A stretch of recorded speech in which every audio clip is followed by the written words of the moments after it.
دنیا میں رہ رہے ہیں. تو آپ ابھی بھی مسلح جدوجہد آپ سمجھ رہے ہیں کہ دیکھنا میں ابھی بھی نہیں، میں کہتا ہوں ایک فنامنا ہے. اچھا میں نے مطالعہ کیا ہے مارکسزم ود سائنس. اب آپ نہیں صحیح. ہاں معاملہ یہ ہے کہ یہ جو ہے کوئی نظام جو ہے بغیر اس کے تبدیل نہیں ہوا ہے. جب غلاموں کا زمانہ آیا اسٹرگل ہوئی، اسپارٹیکس نے پھانسی، آئی ایم اسپارٹیکس، غلاموں کا زمانہ. پھر جو ہے جو آپ ابھی میڈے کی بات کریں انہوں نے پھانسی.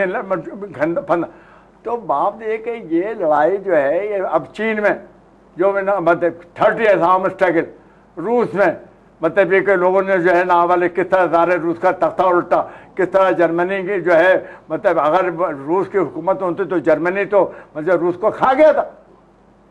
ابھی میں ایک کتاب پڑھ رہا ہوں، میں معافی دوں گا، مطلب یہ کہ وہاں پر جرمنی جو ہے وہ اس سے کہتا تھا اسٹالن سے دنیا آدھی آدھی کر لو، آدھی آدھی دنیا کر لیتے تم ادھر میں ادھر. تو آپ بھول گئے دوسری جنگ عظیم کے بعد یولٹا میں جو یہ 3 بڑے ملے تھے، چرچل اور روس کے اور امریکہ کے ٹرومن، تو بات تو یہی ہوئی تھی کہ اس دنیا کو 3 حصوں میں تقسیم کر لو تاکہ ہمارے لیے وہ آسانی آ جائے. یہ ٹیکٹیکل تو اب تو وہ دور نہیں آئے گا. نہیں وہ دور وہ نہیں مانتا. دیکھنا دور تو بدلتا رہتا ہے. مستقبل اپنے نسلوں کے لیے ہم کیا نسلوں کے لیے پاکستان میں معاملہ یہ ہے کہ مجھے آپ کو محنت کش عوام کو، غریب عوام، اب آپ دیکھیں تمام آپ بات کر رہے ہیں تمام مزدور و کسان جو ہے ان جاگیرداروں سرمایہ داروں کی پارٹیوں میں وہ ہے، ان کو ووٹ دیتی ہے، ان کو کندھے پہ اٹھاتی ہے. کروڑ روپیہ کیسے آئے گا رضوی صاحب کے پاس جو پارلیمنٹ میں جائیں گے؟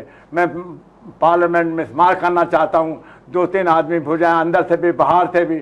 کیسے بھائی؟ آپ یہ مانتے ہیں کہ ڈیموکریسی پاکستان میں فوجی جب حکومت ختم ہوتی ہے تو ایک ڈیموکریسی آتی ہے، اس میں لوگ پرچیوں میں ووٹ ڈالتے ہیں، جبکہ حقیقت میں کچھ تجزیہ نگار کہتے ہیں کہ وہ پلوٹوکریسی ہے، وہ ڈیموکریسی ہے ہی نہیں، طاقتور اور امیر آدمی کی سیاست ہے، سویلین کی. آپ مانتے ہیں ڈیموکریسی جو ہے وہ سر جی برجوا ڈیموکریسی یا پارلیمنٹری ڈیموکریسی سرمایہ داری نظام کی پیداوار ہے. فیوڈل جو ہے قبائلی سرداروں کی کوئی ڈیموکریسی نہیں ہوتی ہے، فیوڈل ڈیموکریسی ہوتی ہے. یہ ڈیموکریسی کا پارلیمنٹری ڈیموکریسی کا کنسیپشن جو ہے انڈسٹریل ریولیوشن کے بعد میں انگلینڈ میں آیا. ڈیموکریسی کا لوگ لچاتے ہیں، ان کے لیے فیور کرتا ہے. میں تو نہیں کہتا ڈیموکریسی، میرے منشور پڑھ ڈالیں. کیسے ڈیموکریسی؟ بھائی ڈیموکریسی کیسے آ سکتی ہے؟ تو آپ آٹوکریسی رول کے قائل ہیں؟ نہیں، یہ پورا سسٹم ہے فیوڈل اور tribal.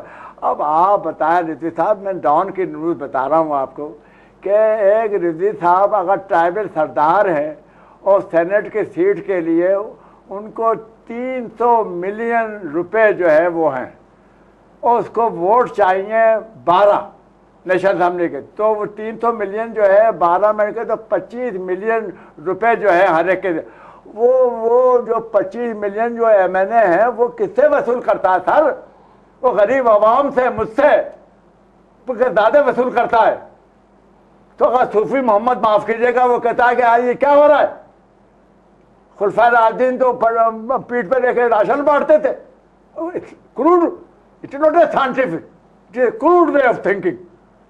And it is a تو نظام کیسے بدلیں گے؟ ہاں نظام آخری مرحلوں پہ ہے پروگرام، چلتے چلتے ناظرین کو اس کا سلوشن بھی دیتے جائیے. نظام جو ہے وہ ایسا نہیں، میرے کہنے سے نہیں، اسٹرگل کر رہے ہیں.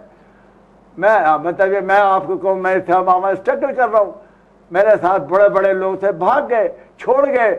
مجھے مطلب جیسے مجھے کہا کہ میں حسن ناصر کا قاتل بن گیا. وہ کہتے پی آئی اے سی آئی اے. بھٹو صاحب جیسے میرا یار تھا اس نے بند کیا. ایوب خان کے زمانے وہ عارف عباس سے اس کی بیوی نے پوچھا وکیل خان سے کہ بھائی کو کیوں مارنا چاہتے تھے؟ کہ اس نے کہا کہ بھائی ہمیں آرڈر تھے 2 آدمیوں کو مارنے کے، حسن ناصر کو، اس کو. میں آپ کو بتاؤں کہ حالت یہ ہے ملک کی. جب میں 22 مہینے کے بعد نور خان نے مجھے ڈسمس کیا تھا تو میں نے نور خان سے ایک ریکویسٹ کی. ایوب خان سے اس نے ملوایا تھا جب وہ ہینگر آ، تو میں آخری بار میں نے اس کو بغیر نور خان کو میں نے کہا ایوب خان صاحب سے میری ایک ریکویسٹ کر رہا ہوں. کیا؟ میں نے کہا اس سے کہو کہ طفیل کہہ رہا ہے کہ میرا کیس آئی پی کو بھیج دیا.